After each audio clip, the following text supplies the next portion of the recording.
கர்த்தருக்குள் பிரியமானவர்களே, பிப்ரவரி 8 இன்றைய பனித்துளிகளின் தலைப்பானது நன்மையாய் நடக்கும். வசனம் ரோமர் 8வது அதிகாரம் 28வது வசனம்.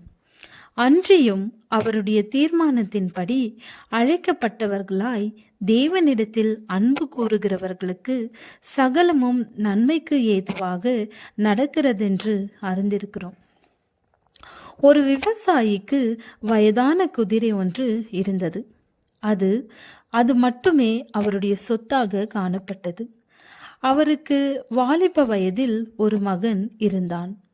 ஒரு நாள் அவரிடத்தில் இருந்த அந்த வயதான குதிரை மலைப்பாங்கான பகுதிக்கு ஓடிப்போனது. அவரால் அந்த குதிரையை கண்டுபிடிக்க முடியாமல் போனது. சுற்றி இருந்தவர்கள் யாவரும் அந்த விவசாயியை சோகத்தோடு பார்த்து, இது உங்களுடைய கெட்ட நேரம் என கூறினார்கள். அப்பொழுது அந்த விவசாயி, நல்ல நேரமோ கெட்ட நேரமோ யாருக்கு தெரியும் என கூறினார்.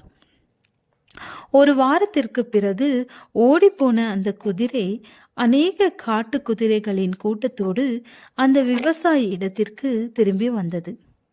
சுற்றத்தார் யாவரும் இப்பொழுது வந்து, இது உங்களுக்கு நல்ல நேரம் என வாழ்த்தினார்கள். அப்பொழுது அந்த விவசாயி, நல்ல நேரமோ கெட்ட நேரமோ யாருக்கு தெரியும் என கூறினார். வந்த அந்த காட்டு குதிரைகளில் ஒன்றை பழக்கப்படுத்தும்படியாக விவசாயினுடைய மகன் அந்த குதிரையின் மீது ஏறினான். அது பழகப்படாத குதிரை என்பதால் அது மிகவும் ஆக்ரோஷமாக திமிரியது. குதிரையின் மீது இருந்த அந்த வாலிபன் விழுந்து அவருடைய கை எலும்பு முறிந்தது.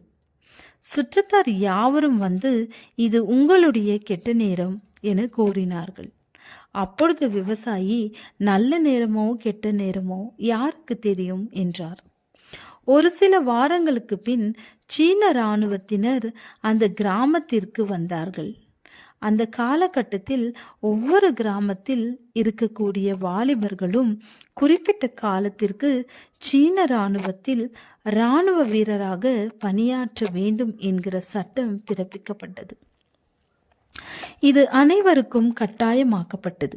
எனவே அந்த கிராமத்தில் இருந்த அனைத்து வாலிபர்களும் உடல் ஆரோக்கியத்தோடு இருக்கக்கூடியவர்களாக காணப்படக்கூடிய யாவரும் இராணுவத்தினரால் பிடித்து கொண்டு போகப்பட்டார்கள்.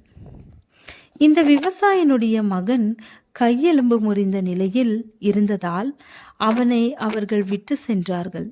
சுற்றத்தார் யாவரும் வந்து, இது உங்களுக்கு நல்ல நேரம், இப்படி நடந்தது நன்மைதான் என கூறினார்கள். நன்மையோ தீமையோ யாருக்கு தெரியும் என அந்த விவசாயி கூறினான். அன்பான தேவனுடைய பிள்ளைகளே, இந்த விவசாயிக்கு நடந்தது எதற்காக என்று தெரியாது. அது நன்மையா தீமையா என்று தெரியாது. ஆனால் தேவனை விசுவாசிக்க கூடிய பிள்ளைகளுக்கு நடக்கக்கூடிய அனைத்தும் நன்மைக்கு ஏதுவாக நடக்கும் என்பதை வேதம் நமக்கு தெளிவாக கூறுகிறது. ஜெபம். நேர்த்தியானதை என் வாழ்வில் செய்கிற தேவனுக்கு ஸ்தோத்திரம். ஆமீன்.